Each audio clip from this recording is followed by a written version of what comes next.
बिस्मिल्लाहिर्रहमानिर्रहीम। Thank you जी। आप लोग रोज़ तकलीफ़ करते हैं, मिनिस्टर इन्फॉर्मेशन भी रोज़ाना आपको ब्रीफ कर रहे हैं। आज मैंने कहा कि मैं ख़ुद आपके सामने आऊँ और आपको थोड़ा सा ब्रीफ करूँ और आपके ज़रिए इस सूबे के लोगों को और इस मुल्क के लोगों को आगाही दूँ सैलाब की सूरत हाल के बारे में, और जो गवर्नमेंट के रिलीफ एफ़र्ट्स हैं, रेस्क्यू एफ़र्ट्स हैं, उनके बारे में, और कुछ आगे की बातें भी करूं और आपके सवालात जो होंगे उनका भी जवाब दूं।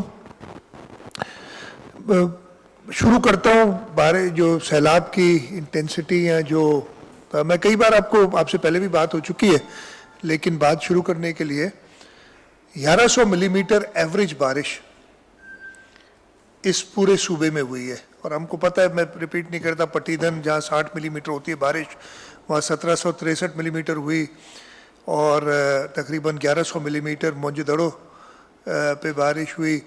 और काफ़ी ये मैं सिर्फ 2 महीने की बता रहा हूँ जो है। और फिर परसों से दोबारा एक शुरू हुई है 7वीं स्पेल गालिबन, जो कि कराची, मीरपुर ख़ास, उमरकोट, थरपारकर, इन एरियाज़ में काफ़ी बारिश हुई है। अल्लाह ताला की आजमाइश है और इंशाअल्लाह ताला हमारी कोशिश होगी कि इस आजमाइश पे पूरा उतरें। तकलीफ़ बिल्कुल लोगों को बहुत ज़्यादा आई है। 1100 मिलीमीटर बारिश इस पूरे सूबे में पड़ने, और उसके अलावा जो बलूचिस्तान का इलाका है, जो मैं काउंट नहीं कर रहा, लेकिन वहाँ से भी जो पानी इधर आता है, कम अज़ कम एक अंदाजे के मुताबिक 30 मिलियन एकड़ फिट पानी आया है सूबे के अंदर। अल्लाह ताला ने आसमान से बरसाया है 30 मिलियन एकड़ फुट पानी। और ये हिसाब लगा लेना, सिंध की जो धरती है उसकी एरिया निकाल लें, और उसमें 1100 मिलीमीटर अगर बारिश पूरी धरती पे पड़े तो कितना पानी होगा, और इसमें फिर ऐड करते हैं जो बलूचिस्तान से पानी आ रहा है। दरिया सिंध को 2 हिस्सों में तकसीम करता है, एक वेस्टर्न साइड या राइट बैंक जिसे हम कहते हैं, एक ईस्टर्न साइड या लेफ्ट बैंक जिसे हम कहते हैं। दोनों तरफ पानी है। आपको सैटेलाइट इमेजेस आपने देखी होंगी, आज मैं दिखा के आपको दोबारा देखा नहीं जाता, लेकिन अगर एक अंदाज़ा लगाएं तो राइट बैंक के अंदर इस वक्त जो पानी है, इसलिए चाहिए 30 मिलियन एकड़ फीट पानी बरसा, कुछ परकुलेट करके ज़मीन के अंदर चला गया, कुछ इवेपोरेट भी हो गया, कुछ समंदर में जा चुका है, कुछ दरियाओं में जा चुका है। इस वक्त जो मेरा एक अंदाज़ा है, और इस पर मैंने कहा है कि और ज़्यादा टेक्निकल काम भी कर रहे हैं, सिर्फ राइट बैंक पे, यानी कश्मीर से लेके जो कश्मीर ज़िला, शिकारपुर ज़िला, आपका जैकबाद ज़िला, कंबर शदाद कोट, लाड़कानो, दादू और फिर जामशोरो तक, सेवन शरीफ जो तहसील है, उस तक इस वक्त 7 से 8 मिलियन एकड़ फीट पानी है। और इसमें सिर्फ मंशर की अपनी जब 123 लेवल होती है ना, तो उसमें 1.2 मिलियन एकड़ फीट पानी होता है। ये तो हमारे पास कैलिब्रेटेड है, हर मंशर की लेवल पे हमारे पास होता है कितना पानी मंशर के अंदर है। और फिर मंशर की जब वो ब्रीचेस कट्स डाले थे, और उसके बाद 7 तहसील की शुरू में 5 यूनियन काउंसिल्स और फिर 2 और डूबी, इसको अगर ऐड करें तो इस एरिया में सिर्फ 2 मिलियन एकड़ फीट पानी है। और फिर आप इधर से शुरू होते हैं, आप पूरा अंदाज़ा लगा लें एक एरिया, ये आप लोग भी एक कैलकुलेशन कर सकते हैं, इतनी मुश्किल चीज़ नहीं है कि सैटेलाइट इमेजरी से पानी देख लें आप। एवरेज में 3-4 फुट पानी हर जगह पे एवरेज, कहीं कहीं 8-10 फुट है, कहीं फुट होगा पानी का, ये निकाल लेंगे तो यही नंबर आपके पास एक रफली आ जाएगा। ये सारा पानी आपको निकालना है, हमने इंशाल्लाह ताला दरिया में भेजना है मंशर झील से। इसी तरीके से लेफ्ट बैंक का ज़्यादा एरिया है राइट बैंक से भी, जो पानी के अंदर है। डेप्थ थोड़ी कम है, लेकिन कम अज़ कम इतना ही पानी लेफ्ट बैंक में है।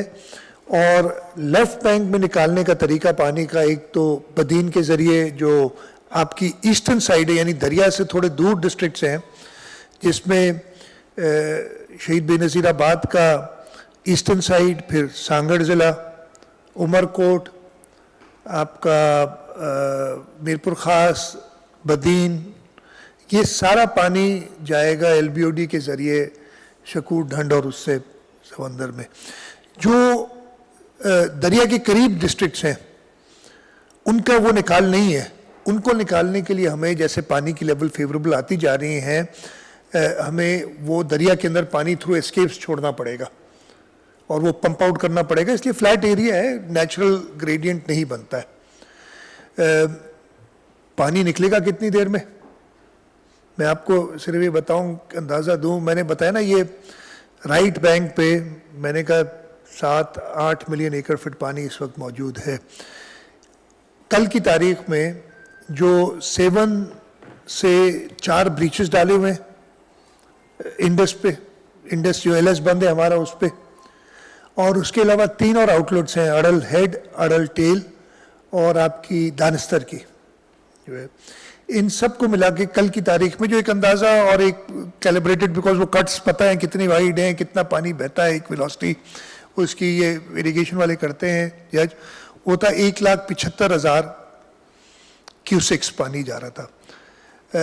आगे चलते हुए पानी ये बढ़ रहा है, जैसे जैसे आज से 3 दिन पहले 97,000 क्यूसेक था, फिर 1.25 लाख हुआ, 1.5 लाख से थोड़ा ऊपर था परसों, और कल 1,75,000 क्यूसेक पानी जो निकला है इन कट से।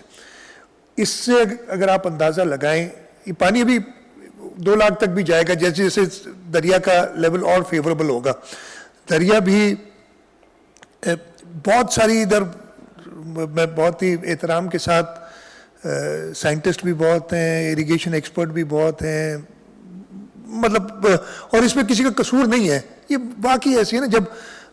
जब बात आती है आइन की तो हर एक आइनी एक्सपर्ट बन जाता है, जब बात आती है किसी और मसला होता है तो हर एक एक्सपर्ट में, इसमें भी सब, और हर एक्सपर्ट की राय सर आंखों पे। बड़ी बातें हुई जी। मैं भी देख रहा था, एक चैनल है उसने बड़ी कहानी चलाई कि मोतबर जरा एक्सपर्ट्स ने बताया है कि ये डुबाया गया है और जल्दी कट डाल देते। वो भाई जब कट डाला था मंछुर में, उसके बाद भी 2 दिन पानी खड़ा रहा था, दरिया में नहीं जा सका था। मतलब आप चाह रहे थे कि और डिबोए, अगर 1 दिन पहले भी कट वो आता ना तो दादू नहीं बचता। मैं ये आपको बता दूं, इसलिए कि पानी बिल्टअप हुआ है ना, वो तो कुर्बानी दी है उस एरिया के लोगों ने, जो मुझे अभी सवाल करते हैं सारे कि जी हम ही रह गए कुर्बानी देने के लिए। तो ये बड़ा कैलकुलेटेड चीज होती है, हर एक्सपर्ट के लिए नहीं है ये कर देना। पानी निकाल लेते मंछुर से बहुत पहले। वो भाई मंछुर का डेड लेवल 108 है तकरीबन, और वो डेड लेवल पे थी। अब उन एक्सपर्ट्स को पता नहीं क्या पता है इस चीज का, हमल से पानी निकाल लेते, मतलब जादू है ये, पानी बाल्टियों से निकाल के फेंक देते कहीं। एक तरीका होता है निकालने का, लेकिन बहुत ही एहतराम के साथ सारे एक्सपर्ट्स के उस पे कि जो ह्यूमनली पॉसिबल था इस दौर, इस पूरे मॉनसून सीजन में। मैं आपको फिर बताऊं, आपको पहले भी बताया मैंने कि कहते ना आपको पता था इतनी बारिश होनी, हमें कहा था अबव एवरेज बारिश। और अबव एवरेज बारिश का मतलब था कि अगर 100 मिलीमीटर बारिश हमारी एवरेज होती है, ऐसे ही मैं नंबर ले रहा हूं, 120 के करीब कहते हैं सिंध की, 100 मिलीमीटर होती है तो 20%, 30% ऊपर होगी। जितना हमें कहा था उतनी पंजाब को कहा था अबव एवरेज। पंजाब में 52% ज्यादा बारिश हुई है एवरेज से, हमारे यहां 800% अबव एवरेज बारिश हुई है। तो फर्क था ना एक, तो जो हमें कहा गया था और जो थी हमारी प्रिडिक्शंस, उसके तहत मंछर और हमल, और किसी ने अगर बहस करनी, ये वक्त नहीं है बहस का, बैठ के मेरे से ही कर ले थोड़ी बहुत, मैं भी जानता हूं, नहीं तो मैं जहां फेल हो जाऊंगा, जो एक्सपर्ट्स हमें गाइड करें। मैं नहीं ये फैसले कर रहा, मैंने आपको कई बार बताया है। और ये बड़ी बात है कि जी फलाना वडेरा फैसले कर रहा है, फलाना, कोई इरिगेशन डिपार्टमेंट फैसला करता है हर छोटे बड़ी कट डालने का या पानी रिटेन करने का, और वो इंप्लीमेंट हुकूमत करा रही है। लेकिन ये क्वांटम जो पानी का था, ऐसा नहीं था। अगर इतने हमारे पास अल्लाह ताला ने जो है इस्माइश डाली, उसके साथ हमें इतना पता होता कि जी किस तरीके से कहाँ ले जाना है। गलतियां भी हुई होंगी इसमें, ये भी मैं कह रहा हूँ, ऑब्वियसली इतनी बड़ी कैटास्ट्रोफी में प्रॉब्लम्स भी होते हैं। लेकिन ये मैं आपको क्लियर करता हूँ, और जिस दिन बैठना है मेरे साथ, किसी ने मेरे साथ बैठ जाए और बता दे कि कहाँ गलती की है, ब्रीच ना डालने में, ब्रीच डालने में, पानी को रोकने में, पानी को छोड़ने में। हाँ, मैं कहता हूँ अकुल कुल नहीं है, कहीं की छोटी बड़ी मिस्टेक्स हुई होंगी, नादानिस्ता मिस्टेक्स हुई होंगी, लेकिन कोई उंगली नहीं उठा सकता। हाँ, एक्सपर्ट बोलते हैं यार किसी को रोक तो कोई नहीं सकता, ये अभी टेलीविजन चैनल्स भी आपके हैं, तो सोशल मीडिया भी आपका है, और कोई कुछ कहेगा उसको सलाम ही कर सकते हैं। अभी बड़े बड़े लोग कहते हैं बातें, तो ये क्लियर कर दूं तो ये पानी, पहले मैं इरिगेशन या पानी के बारे में बताना चाहता, क्वांटम पानी का ये है, निकालने का तरीका ये है जिस पे काम हो रहा है। अल्लाह ताला का शुक्र है कि राइट बैंक पे हमारी रिडक्शन हर जगह पे आई है। जो ये सारा पानी भानसईदाबाद का जो रिंग बंद दिया था वो तकरीबन 1 फुट नीचे उधर पानी गया है। परसों मैं खुद भी उस तरफ गया था, तब भी पानी उतरा हुआ था। लेवल्स पता चल जाते हैं जहाँ है उससे, और उससे मज़ीद कम हो रहा है। दादू दरिया भी ज़्यादा फेवरेबल हो रहा है। दादू मोरो पुल पे कल और यानी कल सुबह 6 बजे और आज सुबह 6 बजे में 0.9 तकरीबन 1 फुट का फ़र्क आया है, 9 डेसिमल 1 फुट का फ़र्क तकरीबन आया है।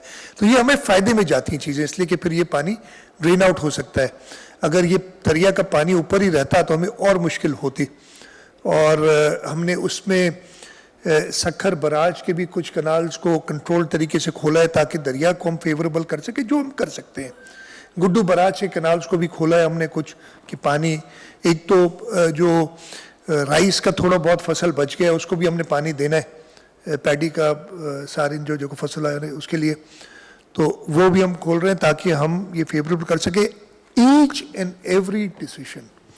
अब हर एक आदमी डिफर तो कर सकता है ना, मैं नहीं चाहूंगा मेरा गांव डूबे या मेरा घर डूबे, तो मैं तो अपनी एक्सपर्टीज दिखाऊंगा अपनी उस जगह पे बैठा हुआ, लेकिन आप मेरे लिए कम से कम ये नहीं कह सकते, और किसी के लिए नहीं कह सकते पूरे सूबे में। हर बहस मुबाहिसा होता है, इधर मैं रोजाना मीटिंग्स भी कर रहा हूं, उसके अलावा भी फोन पे, ये जूम के जरिए हमारी मीटिंग्स इस पे होती रहती हैं। कोई ये नहीं कह सकता, और अगर कोई कहता है वो अच्छा, मुंह किसी का बंद करने का तो हमारे पास तरीका नहीं है, आप लोग बोले, लेकिन कोई वेरीफाई कर दे कि इधर गलती हुई है। अब अगेन नादानिस्ता गलती हुई है, नादानिस्ता गलती मैं नहीं कहता, मैं फिर कहता हूं अकले कुल नहीं है, वो उंगली सिंध हुकूमत पे नहीं उठा सकता। हाँ, आपने अपने घर बैठ के जो करना है और सोशल मीडिया पे चलाना है वो चलाते रहे। कैटेगोरिकली कह रहा हूं, वो जो भी एक्सपर्ट्स हैं सारों को, जो बड़ी बड़ी बातें हुई, मैं पुराने एक्सपर्ट्स को नहीं बुलाया, ये वो उन सारे एक्सपर्ट्स को भी मैं जानता हूं। किसी एक्सपर्ट ने तो नहीं कहा आके जो पुराने थे कि जी ये गलती की है सिंध हुकूमत ने। हाँ, एक्सपर्ट्स के माउथ पीस और बने हुए लोग जिनको अलिफ पे भी नहीं पता, खैर उनकी काबिलियत पे किसी वो नहीं, लेकिन माजरत के साथ उनको नहीं पता कि इश्यूज ग्राउंड पे क्या होते हैं। मुझे 2010 का फ्लड भी याद है, खैर वो मैं बहुत ज़्यादा डिटेल में चला जाऊंगा अगर बताऊंगा। आपका कोई सवाल होगा इस मामले में, मैं बिल्कुल हाजिर हूँ जवाब देने के लिए। अगेन मैं रिपीट करता हूँ, नादानिस्ता गलती हो सकती है, वो भी मुझे नहीं पता अगर पॉइंट आउट हुई है, लेकिन दानिस्ता तौर पे सिंध हुकूमत ने 2022 के फ्लड्स में हर डिसीजन, इरिगेशन डिपार्टमेंट, उसमें हमने आर्मी कोर ऑफ इंजीनियर्स को भी साथ रखा है, उनसे भी मशवरा करते हैं, उसके बाद ली है। और उस डिसीजन जब एक बार फैसला हो जाता है उसमें घंटों लग सकते हैं, दिन नहीं लगते। हाँ, ये नहीं कहता कि अभी डिसीजन हुई और 1 मिनट बाद उस पर इम्प्लीमेंटेशन, इसलिए एक तरीकाकार होता है वो इम्प्लीमेंट करने में भी टाइम, लेकिन घंटों लग सकते हैं, दिन नहीं लगा कभी भी, एक पूरा दिन भी नहीं लगा कोई डिसीजन इम्प्लीमेंट करने में। तो ये पहली चीज़ मैं आपको बताना चाह रहा था। और ये भी खुशखबरी इस बुरे वक्त में इस अलमी में, कि हाँ पानी के लेवल्स डाउन हो रहे हैं। अल्लाह ताला से दरख्वास्त ये दुआ यही है कि और मज़ीद बरसात ना हो। लेफ़्ट बैंक पे जो बरसात हुई है कुछ 2-3 दिन में, उसका भी इफेक्ट हमने देखा है। LBOD पे प्रॉब्लम आ गया था दोबारा, लेकिन फिर वो लेवल्स आज हमने सुबह जो मीटिंग की थी वो रिड्यूस हुए।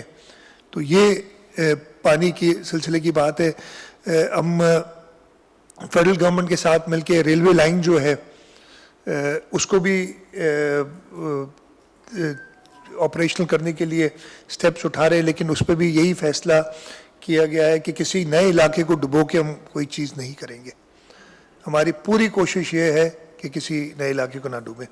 तो पहले तो मैं ये इरिगेशन पे थोड़ा सा आपको बता, मैं कर लूँ ख़त्म। 3 मैं चीज़ों पर बात करूँगा, इरिगेशन, रिलीफ पे थोड़ी सी बात करूँगा, और मैं हेल्थ की जो इश्यूज़ है ना उन पे आपसे आगाही देना चाहूँगा। आगे की बात फिर आपके सवालात भी ले लूँगा, कोशिश करूँगा मैं 10-1 मिनट में ख़त्म कर लूँ अपना काम। रिलीफ की जो आपको बता दूँ कि इस वक्त सूबाई हुकूमत डिज़ास्टर मैनेजमेंट अथॉरिटी के थ्रू, अच्छा डिज़ास्टर मैनेजमेंट अथॉरिटी सिर्फ पीडीएमए नहीं होती, डीडीएमएस भी होती हैं जो डिप्टी कमिश्नर्स हेड करते हैं, वो भी अपने तरीके से उनको भी फंडिंग दी गई है। अमाउंट्स अभी मुझे इस वक्त याद नहीं, इसलिए कि वो उनको भी फंडिंग दी गई है। पीडीएमए अपनी प्रोक्योरमेंट करती है। इस वक्त तक पीडीएमए ने अपनी प्रोक्योरमेंट करके 1,75,934 टेंट कल शाम तक या आज सुबह तक समझ लें ये डिलीवर हो गए। एनडीएमए ने शुरू में हमें टेंट्स दिए थे नेशनल डिज़ास्टर मैनेजमेंट अथॉरिटी में 10,853, जिसमें बड़े टेंट्स भी थे 120 1900 सॉरी, हाँ 1900 बड़े टेंट्स भी थे। वो टोटल मिला के 10,853 टेंट्स दिए थे कि जो हमने डिस्ट्रीब्यूट किए। एनडीएमए ने थ्रू पाकिस्तान आर्मी 21,367 67 होते हैं, कितने होते हैं उतने टेंट्स डिस्ट्रीब्यूट किए हैं। नेवी ने 2,586 टेंट्स डिस्ट्रीब्यूट किए हैं। पाकिस्तान एयरफोर्स ने 3,558 और बाकी सोर्सेज से जो हमारे पास डेटा है 1,765 टेंट्स गए। 2,16,073 2,16,000 समझ लें टेंट्स कल तक डिस्ट्रीब्यूट हो चुके हैं। ये सिर्फ टेंट्स की बात कर रहा हूँ। अच्छा, रिक्वायरमेंट मैं कई बार बता चुका हूँ आपको 1.5 मिलियन की इमीडिएट, तो आप अंदाज़ा लगा सकते हैं। मैं कह रहा हूँ मुझे आज 1.5 मिलियन टेंट चाहिए और दिए 2 लाख हैं, तो लोगों की जो किराया है बिल्कुल जायज़ है, इसलिए कि उनके सर पे छत नहीं है, उनके घर गिर चुके हैं। पहले बरसात में डूबते रहे, जब बारिश हो रही थी उसमें वो भीगते रहे, और अब शदीद गर्मी में वो है, तो वो एहसास है। खैर फिर इसके साथ साथ हमने तरपाल, इसलिए वो भी काम आ जाती हैं। अभी तक तकरीबन 1.5 लाख 1,49,060 तरपाल पीडीएमए दे चुका है। 8,500 एनडीएमए ने पीडीएमए को दी थी, मैंने इस तरीके से डिस्ट्रीब्यूट किया है। वो है 26,000 थ्रू आर्मी दिए हैं, और थोड़ी सी क्वांटिटीज़ और लोगों ने दिए हैं। टोटल 1,85,561 तरपाल दे चुके हैं। तो अगेन ये दोनों ऐड भी कर लें तो कोई ख़ास नंबर नहीं है, 4 लाख के करीब बनता है। ठीक है जी। मॉस्किटो नेट्स हम 1.5 मिलियन 1.54 मिलियन 15,41,000 या 15,42,000 तकरीबन दे चुके हैं, जिसमें तकरीबन 12 लाख के करीब पीडीएमए ने डिस्ट्रीब्यूट किए हैं। उसमें मैं शुक्रगुजार हूँ फेडरल हेल्थ डिपार्टमेंट का, एनआईएच, और उन्होंने 12 लाख टेंट मॉस्किटो नेट्स उनकी तरफ से आए हमें। टोटल हमने कोई अभी तक 12 लाख डिस्ट्रीब्यूट कर चुके हैं, बाकी स्टॉक्स में है हमारे पास। और इसी तरीके से एनडीएमए ने 3,63,000 के करीब मॉस्किटो नेट्स दिए हैं, और नेवी ने कोई 3,000 के करीब मॉस्किटो नेट्स दिए हैं। टोटल 15,42,000 मॉस्किटो नेट्स हुए हैं, और इसकी भी 4.5 मिलियन की हमारी एस्टिमेट है जो देने हम रोज़ाना के उसमें दे रहे हैं, इसलिए कि भी अब आगे जब हेल्थ की बात करेंगे उसमें भी थोड़ा सा इसका जिक्र कर लूँगा। राशन बैग्स हम अभी तक 3,16,000 के करीब डिस्ट्रीब्यूट कर चुके पीडीएमए। 7,500 हमें एनडीएमए ने दी थी। उसके अलावा तकरीबन 42,256 एनडीएमए मजीद डिस्ट्रीब्यूट कर चुकी है through Pakistan army. 47,175 bags navy ने डिस्ट्रीब्यूट किए हैं। पाकिस्तान एयरफोर्स ने 38,591। अच्छा, कि मैं आपको बता दूं कि जो फॉरेन एड आ रही है, जिसमें जो भी सामान आ रहा है, वो भी एनडीएमए डिस्ट्रीब्यूट कर रही है और इन्हीं नंबर्स में शामिल है। वो पीडीएमए को नहीं मिल रहा, इन्हीं नंबर्स में वो शामिल है। और तकरीबन 13,000 के करीब और सोर्सेज से हुई हैं। टोटल 4,25,000 से कुछ ऊपर हम राशन बैग्स अभी तक डिस्ट्रीब्यूट कर चुके हैं। और मेरे पास इसकी डिस्ट्रिक्ट वाइज, डिवीजन वाइज भी है। एक जो है कि मैंने आपको बताया ना 2,16,000 के करीब जो हम दे चुके हैं टेंट्स अभी तक। पाइपलाइन में एज ऑफ दिस मॉर्निंग, यानी पाइपलाइन हम करते क्या है कि जो यहाँ से डिस्पैच हो गए हैं टेंट डिफरेंट एजेंसीज के, लेकिन अभी तक डिस्ट्रिक्ट्स में नहीं पहुँचे, बहुत टाइम लग रहा है तहसील में पहुँचने में। तकरीबन 17,500 टेंट इस वक्त रोड पे हैं जो कि अपनी डेस्टिनेशन की तरफ हैं। कुछ पहुँच गए होंगे सुबह, जब से मेरे पास डेटा है अब तक, कुछ आज पहुँचेंगे, कुछ रात तक पहुँचेंगे। इस तरीके से ये एक साइकिल चलता रहता है। इसी तरीके से तरपालों का अच्छा नंबर, तकरीबन 74,000 तरपाल रोड पे इस वक्त जो कि पहुँच रहे। और इंशाल्लाह ये जब हो जाएंगे ये तकरीबन लाख के करीब और शेल्टर जो है ना टेम्परी, वो जैसे मैंने 4 लाख पहले बताया, तो लाख के करीब और रोड पे इस वक्त जो मिल जाएगा लोगों को।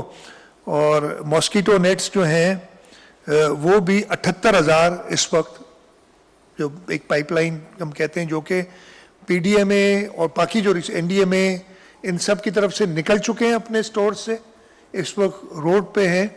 यानी ये आज कल रात की डेटा है, कुछ पहुंच गए होंगे कल रात में, सुबह में, ये ऐसे चलता रहता है।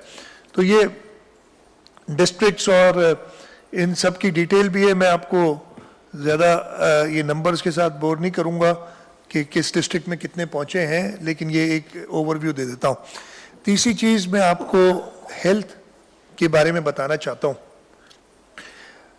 मैं काफ़ी as the chief executive of the province, PDMA को भी मैंने काफ़ी नाराज़गी का इजहार किया है कई मौक़ों पे कि जी आप अपनी प्रोक्योरमेंट बेहतर करें। प्रॉब्लम्स आती हैं, अफसरान जो हैं वो डरते हैं। तो मैंने तो पिछली कैबिनेट में हमने एडवांस में उन्हें कहा प्रोक्योरमेंट जो करनी है हमारे कंधे पे डालो। आपको वो पेपरा की एग्जाम्शन चाहिए, ब्लैंकेट एग्जाम्शन दी हुई है। आज हमारी सुबह मीटिंग हुई थी, हमने कहा था वो एनडीएमए के एक्ट में एक्चुअली पेपरा की जरूरत नहीं है, वो फिर ज्यादा लीगैलिटीज में चले जाऊंगा। एनडीएमए के एक्ट की सेक्शन 32 में इतना पावर है। और मैंने ये डीजी पीडीएमए को इस कमरे में बैठ के कहा कि तुम्हारे पास इतना पावर है, तुम चीफ मिनिस्टर को बुला के कहोगे ये बैठो, नाम लिखो और लिखो ये टेंट बांधो तुम, बट इस्तेमाल करने का किसी को। डिजास्टर मैनेजमेंट अथॉरिटी का जो एक्ट है, जब अल्लाह न करे डिजास्टर आता है, उस इदारे को सबसे ज्यादा पावरफुल बनाता है। लेकिन हमारे इदारे इतने कमजोर हो जाते हैं ऐसे मौकों पे कि वो हर वक्त चीफ मिनिस्टर की तरफ देख रहे हैं, मिनिस्टरों की तरफ देख रहे हैं कि जी हमें बताओ क्या करना है।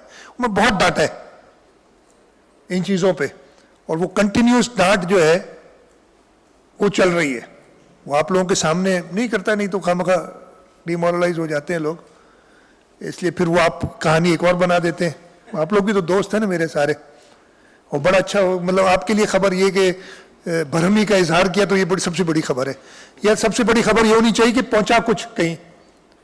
खैर, ये आप लोग बादशाह हो सारे, अच्छा मदद भी करते हो कई जगहों पे, कई जगहों पे हिंड्रेंसेस भी क्रिएट करते हो। बड़े फिर आपसे पुरानी सबसे दोस्ती बताता हूँ। तो ये भरहमी का इजहार किया गया है पीडीएमए को। इस तरीके से हेल्थ डिपार्टमेंट, आज हमने एक तो मैंने फैसले किए हैं। एक मैंने सक्खर में बिठाया है, सेक्रेटरी को मैंने कहा हैदराबाद बैठोगे तुम जाके, और वहाँ से निकलोगे नहीं अब। He is on his way, will be in Hyderabad. हमारे पार्लियामेंट्री सेक्रेटरी हैं कासिम सुमरो, उनको मैंने कहा जाके सक्खर बैठो और उसे हिलोगे नहीं अब। जो अपर डिस्ट्रिक्ट हैं आपके वो उधर देखो, हैदराबाद से सेक्रेटरी देखे, मिनिस्टर साहिबा इधर ऑब्वियसली बिकॉज जो सप्लाईज आ रही हैं, जो चीज़ें करनी है वो इधर देख लें। लेकिन फील्ड में जाओ, जो कि थोड़ी सी हमें आई है शिकायत, थोड़ी की काफ़ी शिकायत आई है जगहों से। मैं जो शॉर्ट कमिंग्स हैं आपके सामने, इतने बड़े डिज़ास्टर में ये समझना कि हर चीज़ एक वेल ऑयल्ड मशीन की तरह चले, वो पॉसिबल नहीं है। लेकिन जहाँ पे भी ह्यूमन दानिस्ता तौर पे या सुस्ती की वजह से कंप्लेंट्स आई हैं, उस पर एक्शन बाकायदा लिया गया है, डांट डपट भी हुई है और ज़्यादा सख्त एक्शंस भी हुए हैं। लोगों को सस्पेंड भी किया गया है, लोगों को चेंज भी किया गया है और डांट डपट तो चलती रहती है। इस वक्त तक हेल्थ डिपार्टमेंट ने तकरीबन 170 कैंप्स मौजूद हैं और ये डिस्ट्रिक्ट वाइज डिटेल भी है इनकी। हमने फिर कहा था, और ये हैं फिक्स्ड कैंप्स, और उसके अलावा 406 मोबाइल मेडिकल कैंप्स कायम किए हैं। टोटल जो डॉक्टर्स हैं वो 450 और 453 एंड 281 600 एंड 715-20 के करीब डॉक्टर्स और 1500 के करीब पैरामेडिक्स और तकरीबन 250 वॉलंटियर्स ये हेल्थ डिपार्टमेंट के फ्रेमवर्क में काम कर रहे हैं। और हमने, शर्जील साहब ने कल बताया होगा, इनसे कहा था कि एक सेंट्रल नंबर रखें और उसकी तशहीर करें। आई डोंट नो आप लोगों ने मदद की कि नहीं की उसमें।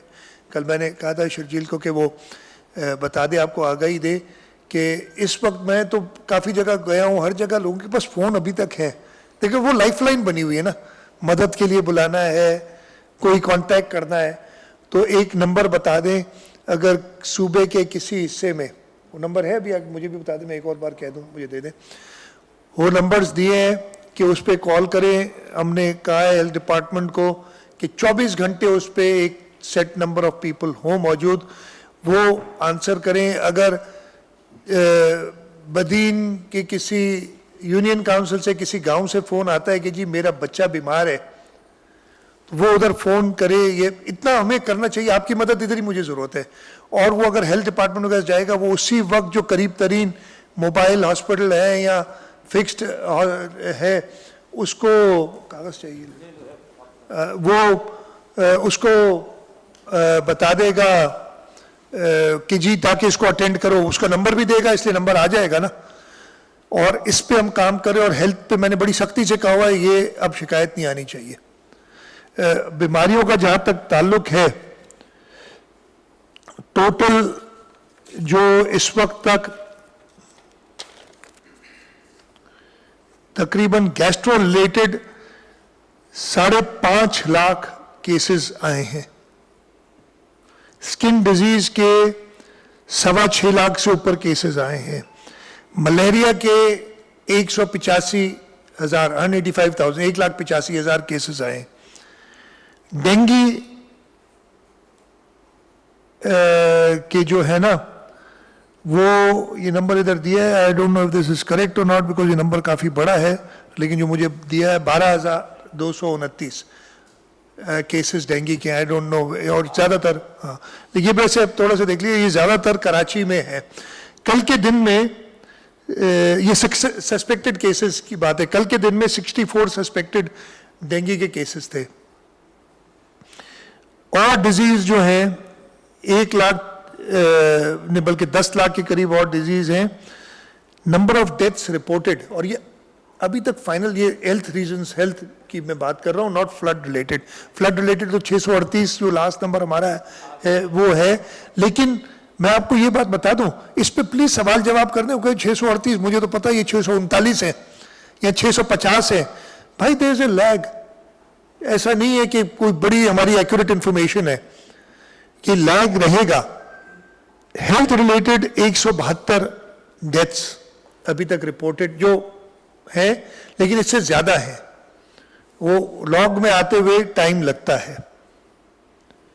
तो ये जो है इस वक्त पोजीशन है। और मैंने बताया जो अवेलेबिलिटी मेडिसिन की उसको इंश्योर कर रहे हैं कि ये हो। और हेल्थ डिपार्टमेंट को जैसे मैं बताया कि ये डेंगू का मैं नंबर आपको थोड़ा, ये रिपोर्ट नहीं कीजिएगा, मुझे इधर जो हेल्थ ने आज दिया है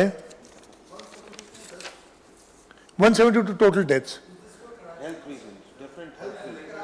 नहीं, ये पूरे सिंध के लिए, पूरे सिंध के लिए भाई। ये डेंगू डेथ्स नहीं है, ये टोटल डेथ्स हैं जो फ्लड अफेक्टेड हम कह रहे हैं डेथ्स हुई, बीमारियां जो कैंप्स में या फ्लड से मलेरिया, गैस्ट्रो, ये सारी जो बीमारियां हुई हैं। डेंगू की जो मुझे नंबर है इधर क्यूमुलेटिव 12,229, लेकिन ये रिकन्फर्म कर देंगे। अगेन ये नंबर्स को मैं कहूँ, ये कोई वो हमारा इम्तिहान नहीं हो रहा है कि ये जी आपने ये नंबर गलत बताया, ये नंबर सही बताया।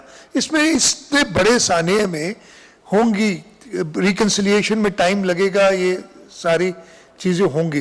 तो इसको मैं आपसे यही रिक्वेस्ट करूंगा कि इसको इतना कोई बड़ा इशू ना समझ लें कि जो होता है। तो ये मोटी मोटी चीज़ें थी। रोज़ाना की बेसिस पे मैंने यही कहा हुआ है कि आप लोगों को इन्फॉर्म किया जाए। इन्हीं 3 हेड्स में लाइफ स्टॉक का एक हेड रह गया आज मेरे से, वो मैं आपको अगली दफ़े शेयर करूंगा, उसकी भी डेटा है, लेकिन मैं आज वो प्रॉपर तरीके से इस वक्त नहीं, तो मैं ख़त्म कर लूँ, वो आपको बता दूंगा। रोज़ाना इसी तरीके से आपको पानी की सिचुएशन शेयर की जाए, कहाँ कहाँ रिसीड हो रहा है, कितना पानी सिस्टम से अब निकल रहा है, और अगला सवाल आपका ये होगा दिन कितने लगेंगे निकलने में। तो अगेन मैं आपको एक एस्टिमेट, अगर सवाल करेंगे तो बता दूंगा। मैं ये हिसाब लगा लेना, 1,75,000 क्यूसिक अगर पानी जाता है तो एक दिन में 0.25 मिलियन एकड़ फीट पानी जाएगा। मैं राइट बैंक की बात कर रहा हूँ, जो समंदर में ऐसे ये दरिया में जाएगा। अगर ये कंटिन्यू रहा, ये कुछ दिन और बढ़ेगा, फिर कम होना शुरू होगा, घटना शुरू होगा। तो अगर एवरेज पे 1.5 लाख क्यूसिक दें और 8 लाख 0.2 MAF पानी अगर एवरेज पे निकाले रोजाना, तो 1 MAF निकालने में 5 दिन लगेंगे, 8 MAF निकालने में 40 दिन लगेंगे।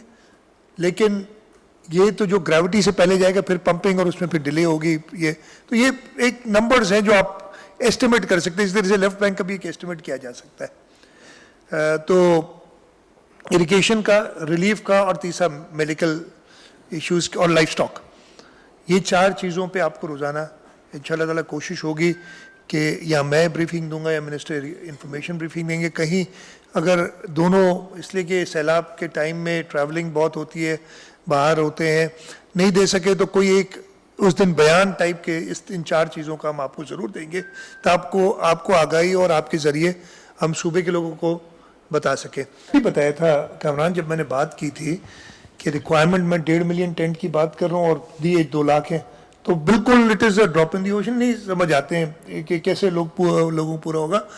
हमने तो इमीडिएटली, और ये मैं पहले बता चुका हूँ इसलिए रिपीट नहीं करना चाह रहा था, कि 86,000 टेंट हमारे पास थे जब सीज़न शुरू हुआ था। 60,000 बचे हुए थे 15 अगस्त तक, लेकिन उसके बाद जो बारिश हुई और पूरा सूबा डूब गया, तो वो टेंट्स हमें ज़रूरत पड़ी। हमने 18 अगस्त से, मुझे सही डेट याद नहीं, लेकिन मेरे ख्याल यही टाइम था कि इमीडिएटली पूरे पाकिस्तान में सारे टेंट मैन्युफैक्चरर्स को कांटेक्ट किया और 3.5 लाख 3,55,000 पहले ऑर्डर कर चुके थे। पूरी दुनिया से हमने अपील की है टेंट्स लाने की। आज सुबह मेरे से सऊदी एम्बेसडर मिलने आए थे, उन्होंने बताया कल उनका एक बड़ा जहाज़ आया जिसमें टेंट्स भी थे, 90 टन का सामान था उस जहाज़ में। तो ये सारी तैयारियां कर रहे हैं और हमें जाते हैं। और अभी तो आपको पता है ये तो है जो इस वक्त लोग हैं, जैसे ड्राई होगा ना, जब लोग घरों को जाएंगे उनको फिर टेंट्स चाहिए होंगे, वो घरों को जाएंगे, रुकेंगे नहीं हमारे लिए। तो ये एक ऑनगोइंग प्रोसेस है जिस पे हम पीछे हैं इस वक्त। मैं बड़ा कैंडिडेटली बताऊंगा कि हम जो रिक्वायरमेंट है उसको पूरी नहीं कर सके, लेकिन पूरी दुनिया में जो जहां जहां से कर सकते हैं हम लोगों से कह रहे हैं कि हमें टेंट दें। दूसरा आपका सवाल था डेंगू का। तो डेंगू के लिए मैं ये कहूँगा कि अब रोज़ाना के बेसिस पे आपको प्रॉपर ब्रीफिंग दी जाएगी। 1-2 चीज़ें आपको बता दूं, आज ही हमारी जो मीटिंग हुई थी उसमें फेडरल गवर्नमेंट का इदारा एक है, आर्म फोर्सेस के जरिए चलता है, SPD स्पेशल प्रोजेक्ट्स डिवीज़न, मेरा ख्याल है ऐसी कुछ है। उन लोगों ने एक ब्रीफिंग दी है कि उनकी कोई प्रोडक्ट है जो कि अब अप्रूव हो गई हुई है, वो प्रिक्योर वो बेचना चाहते हैं और हमने काम खरीदने के लिए तैयार है। अगर उसके सारे हैजर्ड्स चेक कर लें कि कोई और नुकसान तो उसका नहीं होता कि वो 1 किलोग्राम, मुझे अब नंबर याद नहीं है, 1 किलोग्राम या 2 किलोग्राम 1 एकड़ में डालते हैं तो मॉस्कीटो के सारे लार्वे उनको मार देती है और उसके कोई साइड इफ़ेक्ट्स कहते हैं नहीं है। मतलब वो जानवर भी पानी पी सकते हैं, इंसान वो पानी पीता तो नहीं है, जानवर को आप रोक नहीं सकते हैं कि इसका कोई साइड इफ़ेक्ट नहीं होगा। तो वो चेक करके वो हम कह रहे हैं ताकि ये हो जाए। डेंगू के लिए स्प्रेस के लिए हमने केएमसी को कहा हुआ है और वो रिपोर्ट उसकी रोज़ाना देते हैं। मैं हेल्थ डिपार्टमेंट से भी कह दूंगा, केएमसी भी कह दूंगा कि प्रॉपर ब्रीफ करें कि क्या स्टेप्स रोज़ाना ली जा रहे हैं। अस्पतालों की पोजीशन जैसे हमने कोविड में किया था उस तरीके से मैं हेल्थ डिपार्टमेंट से कहूँगा कि डेंगू के लिए वही इंतजाम करें कि अस्पतालों का बना लें। अगर कुछ एडिशनल उनको स्पेस क्रिएट करनी हुई फॉर डेंगू पेशेंट्स तो वो कर लें ताकि ये प्रॉब्लम ना हो। मैंने सवाल किया, मैं कोशिश की, ये मुझे 2 महीने तकरीबन हो गए इस क्राइसिस जो ये चल रहा है डिज़ास्टर, उसके अंदर कोशिश करता हूँ कि कोई किसी को इस मुश्किल वक्त में, जब मेरे मुल्क के लोग, मेरे सूबे के लोग एक शदीद मुश्किल में, तो कोई सियासी बात ना करूँ, लेकिन कभी कभी ऐसे मौके आते हैं कि ज़बान खुल जाती है रोकते हुए भी। ये जो दोनों चीज़ें हुई हैं, ये बड़े सूबे का इसमें कोई कसूर नहीं है। कसूर एक सियासी जमात का है जिसकी जहनी हालत जो है ना, जहनी कैफियत, वो कुछ इस वक्त ऐसी हालत में है कि वो उनका दिमाग दुरुस्त नहीं है। मुझे लफ्ज़ नहीं आते यार, मैं बड़ा लफ्ज़ों के मामले में ना, मैं ना उर्दू अच्छी बोलता हूँ, ना सिंधी अच्छी बोलता हूँ, ना अंग्रेज़ी अच्छी बोलता हूँ, तो इसलिए जो मुंह में आता है वो बोलता हूँ। उनकी जहनी हालत उनको देखनी चाहिए। हमें यानी सिंध हुकूमत को फॉरेन एड का एक दाना भी नहीं मिला है। जो आया है वो एनडीए में बांट रही है, नंबर 1, ठीक है, लेकिन वो टारगेट, वो बैग दिखा के सिंध हुकूमत को किया गया। और फिर मैंने और भी देखे यार, बड़े बड़े काबिल लोग भी फिर उस पर वो करते हैं। तो इनकी ज़हनी कैफियत है ये। फिर सोशल मीडिया पे कैंपेन चला। मैं वही कहता हूँ, वो मैंने शुरू में थोड़ा सा कहा था कि बादशाह जो मर्जी है करें यार, इस मुश्किल वक्त में आप ये सारी चीज़ें चलाएं। फिर आज सुबह जो मुझे उठते ही पता चला कि अगेन ये उस सूबे के लोगों का कसूर नहीं है, सूबे के लोग भी उसी मुश्किल में है, उनके सदर्न डिस्ट्रिक्ट पंजाब के भी उसी मुश्किल में है जिस मुश्किल में पूरा सिंध है। आटा आ रहा है जो हमने खरीदा है, अपने फ्लड अफेक्टीज के लिए खरीदा है, उसको रोक के और उस पर एफआईआर काटना। मैं क्या बोलूं ऐसी हरकत को। मैं यही कहूंगा कि ये किसी इंसान का काम नहीं है। आप लोगों की हालत देखें, जो ये हमने एक प्लान बनाया, utility stores corporation, private sector, हर एक को इकट्ठा किया कि हमें मदद चाहिए। हमने फिर कुछ कराची से डिस्ट्रीब्यूशन हो रही है, कुछ सक्खर से, और वो पंजाब से आ रहा है। आटे को रोकना ऐसे मौके पे मुझे बिल्कुल समझ नहीं आई है कि जो है क्या कहा जा सकता है। ये एक गैर इंसानी अमल है, ये एक हैवानियत की निशानी है। मैं सख्त लफ्ज बोल रहा हूं, लेकिन हैवान भी ऐसा नहीं करता। जानवर भी आपने कई देखे होंगे कि अपने जैसे, कभी जानवर अपने दूसरे जानवर को अटैक नहीं करते, आपस में एक दूसरे प्रेडेटर्स होते हैं ना। शेर जो है वो बकरी को खाएगा, बकरी बकरी को नहीं खाएगी। ये हैवान है, हैवानों से भी क्या गुजरे हैं। जो लोग इधर तरस रहे हैं और ये इनको सोशल मीडिया कैंपेन की पड़ी है। आज सुबह भी मैं देख रहा था, एक अरस्तु जो होते थे, वो भाई, अब मैं अगेन कहना नहीं चाहता, मैं टीवी देखता हूं, मैं कहता हूं कि यार क्या मैं उसी सूबे में, उसी मुल्क में रह रहा हूं जो ये टीवी कह रही है। मैं आपसे बता रहा हूं, बात होती है कि इलेक्शन करा लो,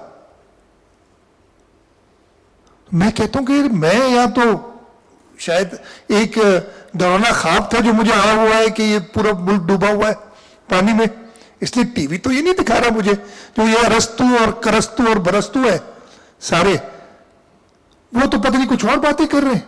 और मैं आपसे कई बार यार आप लोगों से, अगेन मैं सॉरी कभी कभी थोड़ा सा इमोशनल हो जाता हूं, कई बार आप लोगों से कह चुका हूं, वो यार नहीं तो इनको स्पेस, अल्लाह का वास्ता है, आप मेरी बुराई करो जितनी करनी है, अच्छा है, मेरे ऊपर फोकस रखो, कहो मुराद अली शाह ने ये कर दिया, क्या किया, सैलाब जदगान की इमदाद नहीं कर रहा, कम से कम वो तो आ रहे हैं, हाईलाइट हो रहे हैं।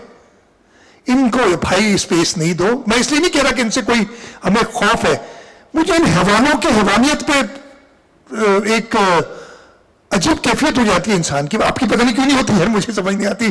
टेलीविजन वो जो शोज कर रहे होते हैं उनकी क्यों नहीं होती, माफ कीजिएगा थोड़ा सा सख्त लफ्ज इस्तेमाल कर रहा हूं, लेकिन ये मेरे जज्बे में, हर एक के जो आपके भी जज्बात हैं, लोगों के जज्बे, मेरे जज्बात हैं। जब मैं जाता हूं और लोगों को बगैर टेंट के बगैर खाने के देखता हूं और अपने को कोसता हूं, और जब मैं किसी वक्त टीवी के आगे खड़ा होता हूं तो एक तकरीर कर रहा होता है कि जी ये चोर है, ये डाकू है, इनको कुछ ना दो, मतलब वो आपने देखा वो जो एक आटे की बैग का था या पता नहीं आटा था या जो भी था पता नहीं, जो मैंने यही सोशल मीडिया में थोड़ा सा देखा, कभी कभी वक्त मिल जाता है तो फोन खोल लेते हैं, देखते हैं कि 600 बार आधे घंटे में टैग किया है यूएन सेक्रेटरी जनरल को, और किस शख्स को किया, मैंने मेरी उससे यूएन सेक्रेटरी जनरल से काफी मुलाकात रही, वो जिस किस्म का आदमी, वो दिल में बड़ी गालियां दी होंगी उसने उनको, मैं ये अगर उसने देखा होगा मुझे पता है, इसलिए मेरी जो मुलाकात उससे हुई ना, एक कॉमरेड टाइप आदमी, कॉमरेड है, सोशलिस्ट है, सबको पता है उनका, ठीक है, और वो लोगों का दुख, उन्होंने कहा क्या कि ये जो किया है पाकिस्तान के साथ, ये तरक्की याफ्ता मुल्कों ने किया है, एंड दे हैव टू पे फॉर दिस। वो हमारे साथ घूमा है, लोगों के साथ बैठा है, उसने जो लोगों की बातें सुनी है, उसने जो फर्स्ट रिस्पॉन्डर्स थे, हम जब लाड़कानो गए तो डोकरी के अंदर उन्होंने जो हेल्थ वर्कर्स थे, डॉक्टर्स थे, आपके रेस्क्यू वर्कर्स थे, 8-10 सामने बिठा के उनसे सुना, उसको आप कह रहे हैं कि ये चोर है, ये सब चोर हैं बैठे हुए इधर। अल्लाह ताला इनमें कोई अकल समझ डाले, मैं यही कह सकता हूं। दूसरी आपने ये एक बात होगी, दूसरी बात की लेफ्ट बैंक पे हर जगह प्रॉब्लम हुए। मैं आपको फिर से बताऊं कि जो फैसला जो भी हो रहा है ना, वो इरिगेशन एक्सपर्ट कर रहे हैं, मैं नहीं कर सक रहा हूं, मेरा काम भी नहीं है। मैं अपनी राय जरूर दे सकता हूं, आप भी अपनी राय दे सकते हैं, हर एक की अपनी राय। अल्टीमेटली इरिगेशन डिपार्टमेंट और उनके साथ आर्मी कोर ऑफ इंजीनियर्स भी साथ बैठा है, वो फैसला करते हैं।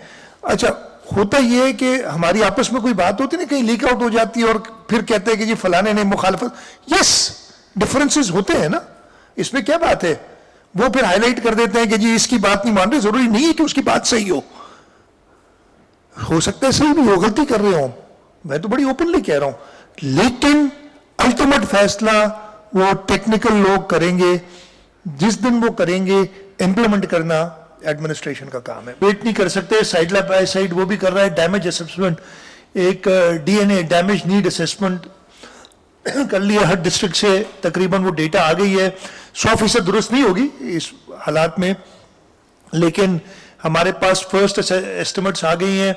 हमने फेडरल गवर्नमेंट से भी बात की, जब मैंने यूएन सेक्रेटरी जनरल को ब्रीफिंग दी थी, उनसे भी बताया था कि हमें मेजर चंक वही चाहिए, लोगों को घर बना के देने हैं और इंशाल्लाह ताला बना के देंगे। मुझे पता है कि घर 2 महीने में नहीं बन सकते, लेकिन लोग अपने घर 2 महीने में जाएंगे इंशाल्लाह, 2 महीने के अंदर अंदर मेजर सब नहीं तो मेजॉरिटी आपकी जाएगी। तो उस वक्त भी उनको वो शेल्टर देना है कि वो एक छांव के नीचे हो।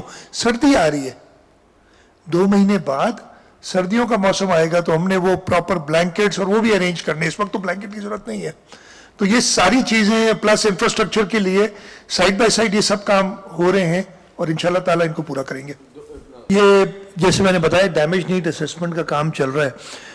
मैंने आज से हफ्ता पहले बैठ के और सारे कुछ जो इम्पोर्टेंट डिपार्टमेंट्स के साथ बैठ के एक एस्टिमेट लगाया था, और वो एस्टिमेट मुझे नंबर याद नहीं, तकरीबन मैंने कहा था कि ये मैं एक गलत नंबर दे दूंगा, मुझे बिल्कुल इस वक्त जहन में नहीं आ रहा, बट इस पे जो हमने अंदाज़ा लगाया है कि $15 बिलियन हमें चाहिए। एक सिर्फ घरों की बात बता दूं आपको, 30 लाख घर हैं।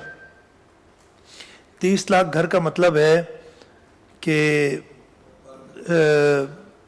5 लाख का घर अगर है तो 1500 अरब तो ये हो गए, और 1500 अरब का मतलब है डॉलर में जाके, आजकल पता नहीं डॉलर रोज़ बढ़ता घटता रहता है, 220 का लगाएं तो अंदाज़ा हो गया 440, 7 अरब डॉलर तो ये हो गए। तो this is just one thing. Irrigation network, road network, agriculture को बूस्ट देना। एग्रीकल्चर का अपना लॉस हम पहले 340 अरब था, फिर 350 हुआ, आज जो मेरे पास डैमेज असेसमेंट में नंबर है तकरीबन 380 अरब रुपए का एग्रीकल्चर का लॉस हुआ है। अब एग्रीकल्चर का लॉस मतलब है जो भी एग्रीकल्चरिस्ट है उनकी 380 अरब रुपया उनका पड़ा हुआ था और वो चला गया है। अब वो 380 तो शायद हम रिकूप ना करा सके उनको, लेकिन कम से कम अगर अगली क्रॉप मैंने सो करनी है तो मेरे पास सीड, फर्टिलाइजर और जमीन को हल देने के लिए, ट्रैक्टर के लिए डीजल तो वो भी नहीं है मेरे पास अभी। तो ये एक 51 अरब रुपए मैंने उसका एस्टिमेट लगाया था कि हमने इमीडिएट एग्रीकल्चर सेक्टर के अंदर डालना होगा, चाहे वो हम कैश की सूरत में डालें या क्रेडिट की सूरत में डालें। ठीक है यार, मैंने गंदम उगानी है, मेरी ज़मीन फारिग हो गई है, हुकूमत ने इरिगेशन नेटवर्क बना दिया है, पानी अवेलेबल है, मेरे पास इनपुट्स के लिए पैसे नहीं है, तो मुझे क्रेडिट कहीं से दिला दो ताकि मैं गंदम करके और वो अपने कर्ज वापस कर सकूं। तो ये सारी असेसमेंट्स हो रही हैं। बाकी आपका क्या था, पता नहीं, यही सवाल था ना? शाह साहब एक सेकंड मैंने ये कहा था कि जो आखिरी सवाल ये था कि जो गंदम वाला मामला है, अभी आपने सपोर्ट प्राइस की है ना, तो लोग परेशान है नहीं, लोग कि देखिए कहाँ इसकी कीमत बढ़ जाएगी। देखिए, बहुत सिंपल बात है, हमने काबीना में बैठ के इस पे की थी डिस्कशन। इस वक्त बाहर से जो गंदम आ रही है, कितनी की आ रही है?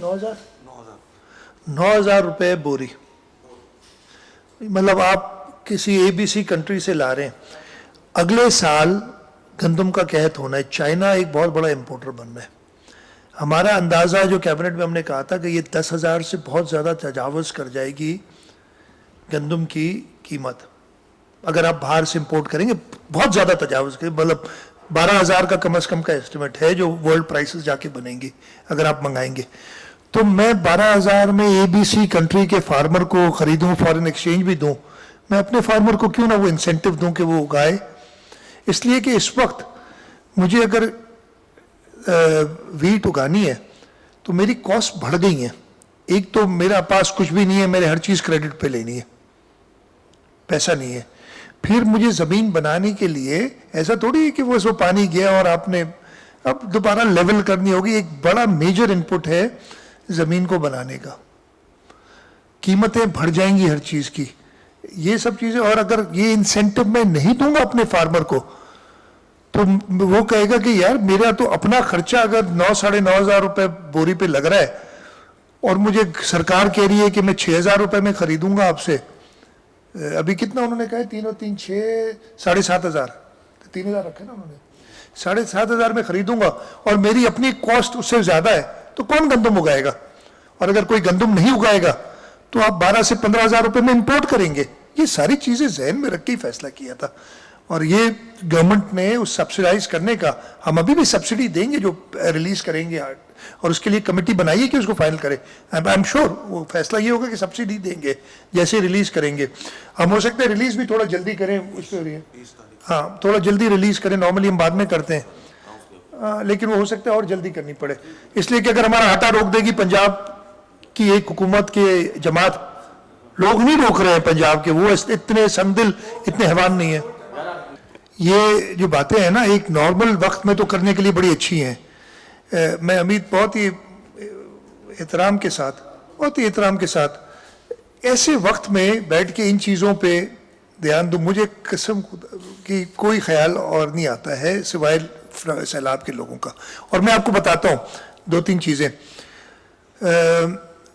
नंबर वन, हेल्थ मिनिस्टर पहले जैसे बरसात हुई थी, शहीद बेनज़ीराबाद से उनका ताल्लुक है, वहाँ थी वो, एज मैंने सारे मिनिस्टर्स को भेज दिया था कि जाओ अपने जो डिस्ट्रिक्ट असाइन किए थे और उनको डिस्ट्रिक्ट शहीद बेनज़ीराबाद असाइन किया था। और शुरू के दिन वो आपने कहा निकले नहीं, वो तो उधर मैंने खुद उनसे देखा, दौड़ तालके में भी मैं उनसे मिला, नवाबशाह तालके में भी मैं उनसे मिला। तो ये आपकी, मैं यही कहूँगा कि खबर सही नहीं है बिल्कुल।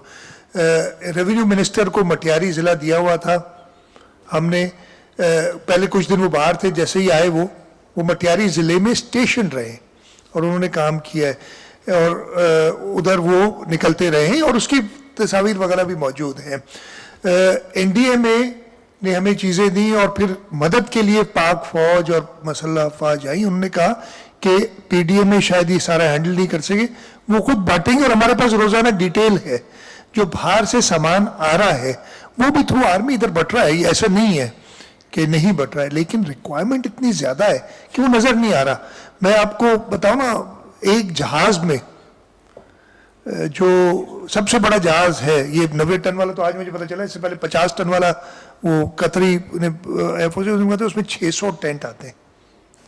तो हम समझ तो रहे हैं कि 5 जहाज आ गए जिसमें बहुत सारी चीज़ें, लेकिन उसमें चीज़ें वो थोड़ा सा, मुझे भी, मैं ये नहीं कह रहा कि आप या किसी एक में, मुझे भी वो अंदाज़ा नहीं था कि जो क्वांटम है और उसमें किस तरीके से, और ये तो एक डेवलपिंग कंट्री की बात कर रहे हैं ना, डेवलप मुल्कों में भी वो प्रॉब्लम्स ये तरसील के और इन सब चीज़ों के हो जाते हैं। इसके बावजूद जहाँ जहाँ ज़रूरत पड़ी वो एडमिनिस्ट्रेटिव चेंजेस भी किए हैं, जिस वक्त वो होता है कि जी इसको हटाना है, हटाया भी है और सब एक्शंस लिए हैं।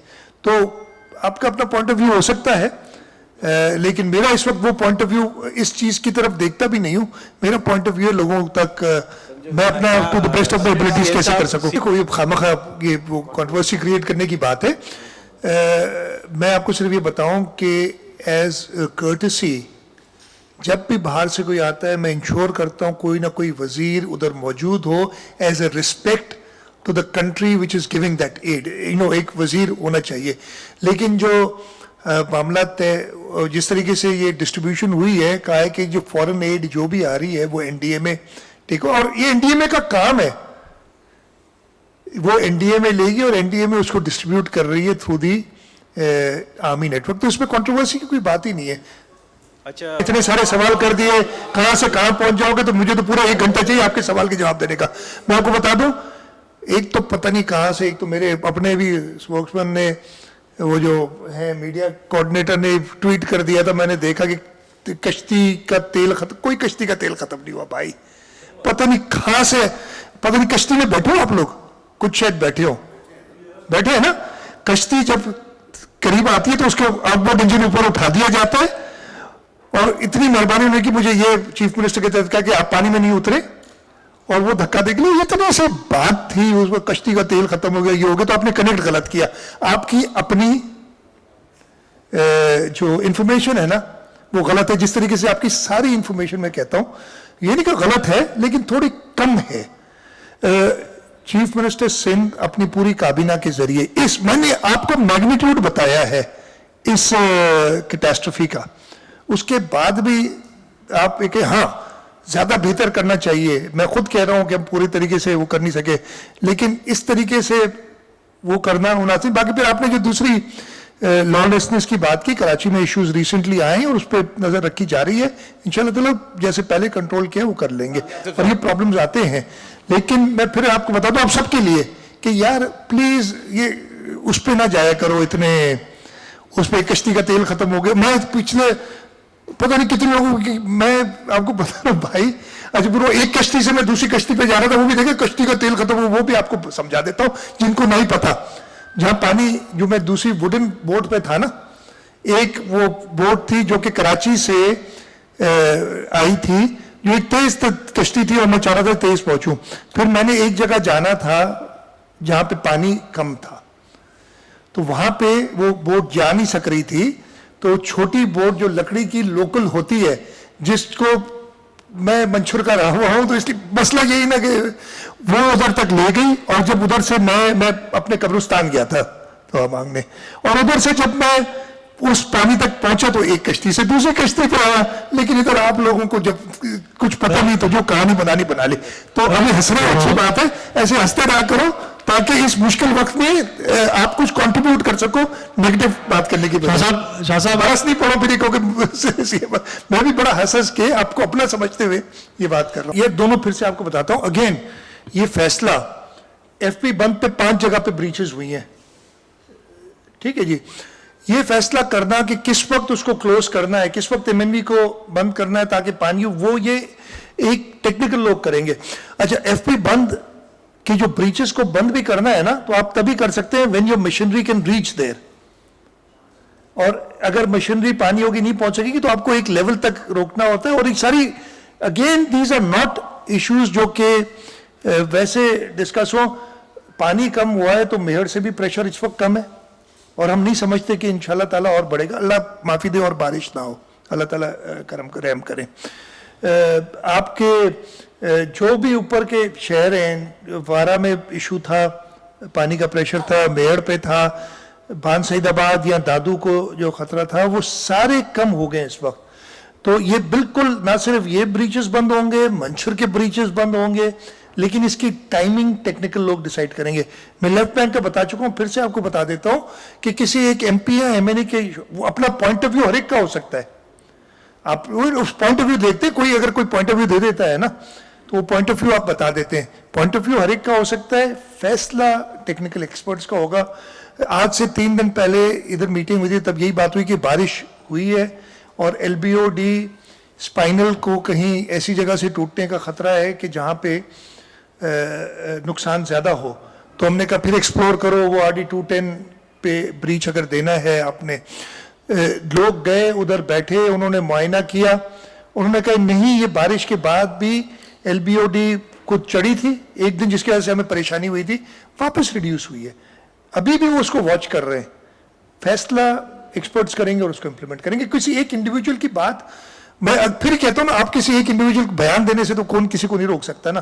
किसी एक इंडिविजुअल की बात सुनते हो, कहते हैं देखा ये रोक रहा है सारा, कोई किसी को नहीं रोक रहा है। It is the technical experts will make the decision और वो इंप्लीमेंट होगा। अच्छा शाह साहब, सबसे पहले तो आपका शुक्रिया कि हमें रोजाना की बुनियाद पे ब्रीफिंग जो है वो सिर्फ सुबह सिंध से ही मिल रही है। इवन एनडीएम में भी रोजाना की बुनियाद पे ब्रीफिंग देने से शायद कासिर है, और ये बहुत अच्छी बात है कि ब्रीफिंग में इंशाल्लाह एक दिन ऐसा आएगा कि हमारे सवाल रहेंगे ही नहीं। अच्छा, अब बात यह है कि आपके खिलाफ तो प्रोपेगेंडा हो रहा था कि आप सामान बेच रहे हैं, फलान तकसीम नहीं कर रहे। अब जो मुख्तलिफ एनजीओज हैं उनके खिलाफ भी सोशल मीडिया पर एक प्रोपेगेंडा शुरू कर दिया गया है कि जनाब जेडीसी को ना दें या सलानी को ना दें, ये सामान नहीं पहुंचा रहे या सिंध हुकूमत के साथ मिले हुए। आपने कोविड के दौर में जो टास्क फोर्स बनाई थी उसमें आपने बहुत सारे सिविलियंस को शामिल किया था, तो क्यों ना आप इस वाली टास्क फोर्स में भी कुछ सिविलियन एनजीओज को शामिल करें, लोगों को शामिल करें, ताकि जो प्रोपेगेंडा है उसे कम किया जा सके। अच्छा, मैं आपको बता दूं कि मैं ज्यादातर बाहर रहा हूं कराची से, और कोविड के अंदर तो लोगों में जाना नहीं था ना, मतलब there is a difference. COVID के अंदर तो आपने लोगों को से मिलना नहीं था और लोगों को एक दूसरे से ना मिलने की तरगीब देनी थी। इधर और मसला है, that's why I am out most of the days. आज मैं इधर हूँ, कल हो सकता है कराची में ना हूँ, तो वो टास्क फोर्स ऐसे बन सकती। लेकिन पीडीएमए के अंदर रोजाना जो कौन कौन आपके साथ हैं, छापरा साहब हैं काम कर रहे हैं, सलीम तबानी है, फैसल ईदी भी आते हैं आपके पास, इन सब से वो कंसल्ट कर रहे हैं। जेडीसी से भी कंसल्टेशन होती है, तो ये हो रहा है। बट शायद वो ऑर्गेनाइज्ड या फॉर्मल एक ग्रुप या एक टास्क फोर्स नहीं बनी है। कोविड में ज़्यादा आसान इसलिए थी कि वो हमने एक जगह से बैठ के मैनेज करना था, यहाँ पे जाना बहुत ज़्यादा होता है, ये फ़र्क है। अदरवाइज हो रही है प्रोपेगेंडा यार। अगेन मैं कह रहा हूँ, किसी को रोक सकता नहीं हूँ जो कर रहा है। मैं तो आप लोगों से इल्तिजा कर सकता हूँ, एक रिक्वेस्ट कर सकता हूँ कि इस जाल में आप तो कम से कम ना फंसे, और आप अपने चैनल्स को, अपने मालिकान को, मैं उनसे भी कहता हूं कि यार भाई, मेरी जितनी बुराई करनी है कर लो। जब मेरी बुराई करोगे ना तो सैलाब सदकान की बात करोगे। लेकिन वो जो है ना, सारे के सारे जिनकी मोटिव इस वक्त भी पता नहीं क्या है, उनको यार इसलिए नहीं कि उनसे डरता हूं, इसलिए कि वो इस वक्त एक जो काम कर रहे हैं ना, वो इंसानियत से घिरा हुआ है। आपने कहा डिस्ट्रीब्यूशन, तो यस, ये जो मैंने आपको नंबर्स अभी दिए ना, वो सेंट्रल है। इधर जो एक मीटिंग होती है उसमें आर्म फोर्सेस के लोग भी आते हैं, एनडीए में तो उन्हीं के थ्रू डिस्ट्रीब्यूट करें तो वहां से पता चल जाता है हमें। प्राइवेट सेक्टर से भी जो डिस्ट्रीब्यूशन हो रही है हम उस पर टैब रखने की कोशिश करें थ्रू डिप्टी कमिश्नर्स, इसलिए कि हम किसी को ये नहीं कह सकते कि वो हमें सामान तो नहीं बांटो। हम तो चाह रहे हैं आप भी अगर कुछ डिस्ट्रीब्यूट कर सकते आप भी जाएं, किसी मुस्तैक को मिलेगा ना, ठीक है। तो ये थोड़ा सा उसमें बाकी, लेकिन जो सरकारी इदारे हैं वो सारे कंसोलिडेट होके मेरे पास इधर नंबर है, और जो मैंने आपको दिया था वो सबका मिला के दिया था, तो वो कोऑर्डिनेशन है। आपने फंड की बात की, रिलीफ फंड को मैंने इतना अग्रेसिवली मार्केट नहीं किया अभी तक, और उसकी रीजन ये है, और उसमें अभी भी उसके बावजूद 2.5 अरब के करीब, मुझे एग्जैक्ट नंबर नहीं पता, आए हुए हैं टोटल, वो नहीं पता मुझे कितनी है, उस पर 1 रुपया खर्च नहीं किया, 1 रुपया भी हमने। उसके लिए भी जो कमेटी बनाई है उसमें प्राइवेट सेक्टर से लोग हैं, जब खर्च होगा उस वक्त। सेकेंडली, और वो मैं आपको बता दूंगा, अभी तक खर्च नहीं किया, और हमने ये भी उसका, वो तो जब बनाया था ना, कहा था कि इसके बिग 4 ऐसे नहीं ऑडिट करेगा कोई, 4 बड़ी कंपनीज जो है ना बिग 4 के नाम से जानी जाती है, जो ऑडिटिंग फर्म्स, उनमें से एक ऑडिट करेगा उसका, इसलिए कि लोगों का पैसा है और उस पर सारे लोगों का पैसा है, हम इसमें कोई भी खुरपुर्द होने का सोच भी नहीं सकते। मैं मार्केट इसको जरूर करूंगा, इसलिए कि इस वक्त मुझे पैसों की इतनी जरूरत नहीं है। यस, घर बनाने के लिए, रिहेबिलिटेशन के लिए बहुत पैसों की जरूरत होगी जो नहीं है। इस वक्त मुझे जरूरत है कि जो प्रोक्योरमेंट पैसे मेरे पास मौजूद है, टेंट जो मुझे 1.5 मिलियन चाहिए, अगर आज आप मुझे दिला दो, मैं आज पैसे देने के लिए तैयार हूं, वो पैसे मौजूद हैं, बाकी जगह से काट पीट करके हमने वो अरेंज किया है। तो जब एक्चुअल मार्केटिंग की जरूरत पड़ेगी तब मार्केटिंग भी करेंगे इनकी फंडिंग के लिए, लेकिन इस वक्त तक तकरीबन 2.5 अरब रुपए उसमें है। खर्चा कोई भी नहीं हुआ है, खर्चा अगेन होगा through committee which will have private sector people, and this because this is directly from the people, it will be audited by one of the big 4 companies. ये बड़े क्लियर कि उसकी TORs में शुरू में जो बनाई थी। सबसे पहले तो जो इधर से सामान जाता है, तरीक़ेकार ये है कि वो डिस्ट्रिक्ट तक जाता है। डिस्ट्रिक्ट डिप्टी कमिश्नर्स जो कि DDMA के हेड्स हैं, वो जिम्मेदार होते हैं डिस्ट्रीब्यूशन के। अच्छा, डिस्ट्रीब्यूशन का तरीकेकार भी ये है कि अब मैं ये नहीं कह रहा कि 100% हो सक रहा है इन दिस, काफ़ी जगह से हमसे चोरी मीन लोग लेके चले गए, लूट के चले गए, आप पता है, कोई इसमें ढकी छुपी बात नहीं है। लेकिन तरीकेकार ये होता है कि हर टेंट, हर राशन बैग, हर mosquito net has to be given to a person जिसका नाम और उसका शनाख्ती कार्ड नंबर लेना है। और मैं ये सेफली कह सकता हूँ कि 80% कम अज़ कम ये चीज़ डॉक्यूमेंटेड है, अगर 100% नहीं। मैं एक नंबर दे रहा हूँ, गलत भी हो सकता है थोड़ा, और वो नाम हमारे पास होते हैं, ये सारी चीज़ डेटा होती है। यही अगर जब चाहिए होगी किसी को, लेकिन मैं इस वक्त ये नहीं कि खाता खोल के नहीं बैठ सकता कि जी आपको एक वो है, लेकिन ये चीज़ हमारे पास डेटा मौजूद है। हर डिप्टी कमिश्नर यानी जो DDMA का हेड है, डिस्ट्रिक्ट डिजास्टर मैनेजमेंट अथॉरिटी, उसका ये काम है, ये एक SOP बनी होती है और उसके तहत ही डिस्ट्रीब्यूशन होती है, और वो फिर और लोगों के थ्रू करते हैं। अगर किसी गांव में कोई नेक मर्द है, उसको उसने 20 टेंट दिए, तो वो 20 टेंट के साथ उससे डेटा मांगता है और वो उसको मिल जाता है, और वो सारी डेटा हमारे पास होती है, नंबर 1। सेकेंडली, मैं इस वक्त आपको नंबर नहीं दे सकता कि कितने खर्च हुए, बिकॉज मैं है नहीं, कोई गलत नंबर नहीं दूंगा। वफाक ने 15 बिलियन के ग्रांट का प्राइम मिनिस्टर साहब ने कहा था, अभी तक हमारे पास आए नहीं है, गलत है। मैं कह रहा हूँ ना, जैसे किश्ती की तेल की पता नहीं था ना लोगों को, इस तरीके से ये भी पता नहीं है। मैं यही जवाब दे सकता हूँ, और क्या।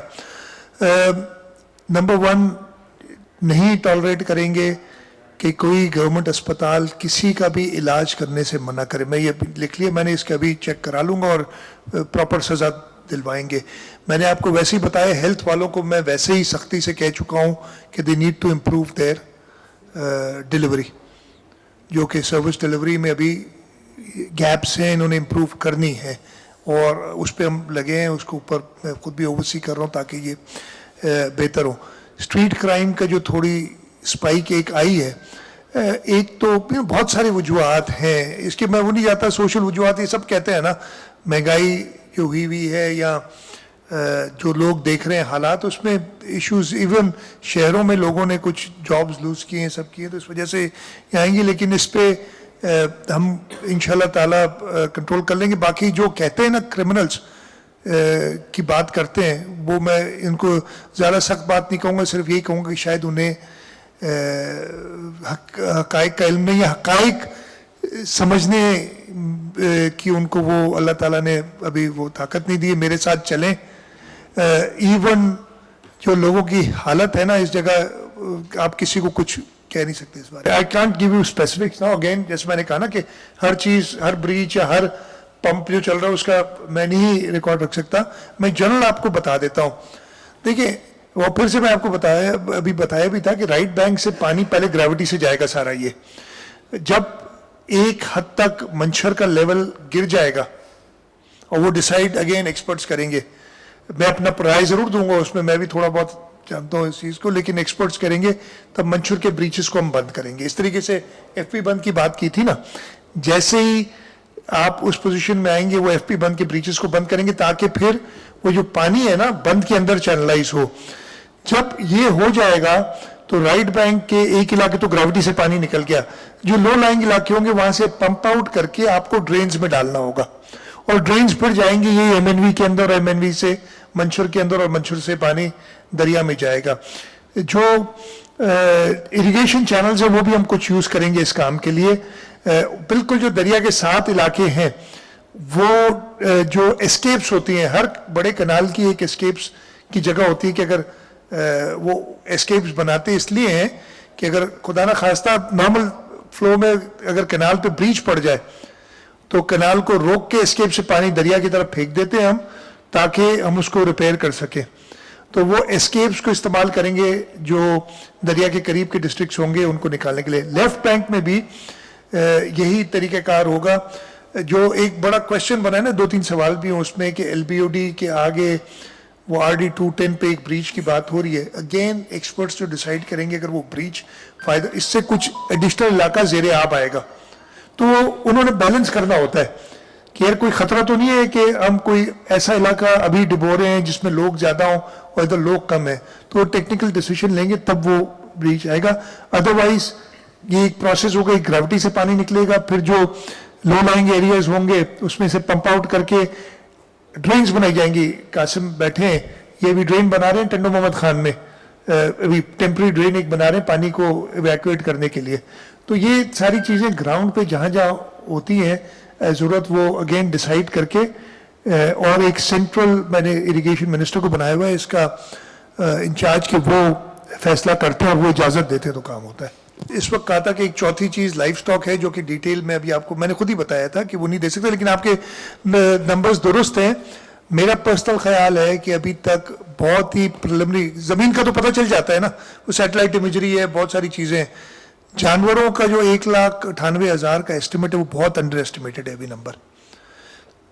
अभी जो लोग डूबे हुए हैं उनको खुद नहीं पता ना कि उनके जानवर बचे हैं, क्या हुआ है क्या नहीं हुआ, एक दूसरे से डिस्कनेक्ट हैं। लोग गांव में कुछ बैठे हैं, कुछ शहरों में बैठे हैं, तो वो नंबर मेरे हिसाब से इससे बहुत ज़्यादा जाएगा, 2 लाख से, और इसी तरीके से उनका फिर नुकसान भी बहुत ज़्यादा जाएगा। इसके लिए भी 2-3 चीज़ें जो थॉट्स हैं, मैंने कहा हर चीज़ पे काम ज़रूर चल रहा है।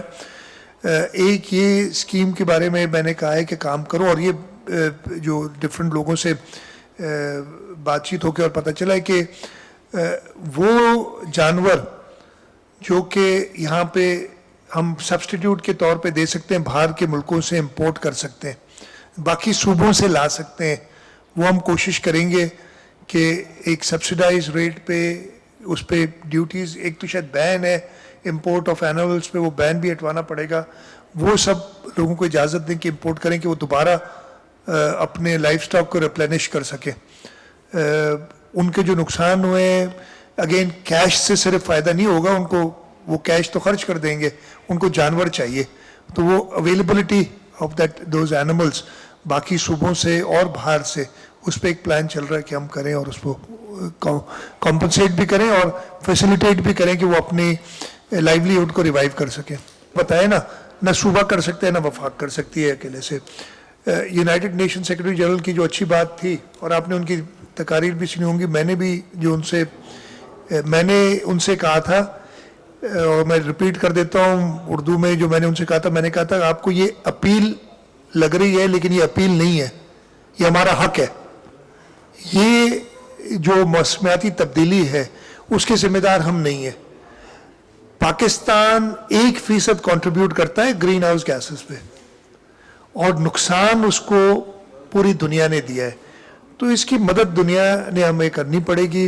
मुझसे पिछले दिनों तकरीबन काफ़ी मुल्कों के सफ़ीर भी मिलने आए हैं और उन सब ने एक्नॉलेज किया है कि नहीं, पाकिस्तान को मदद की ज़रूरत है इस वक्त।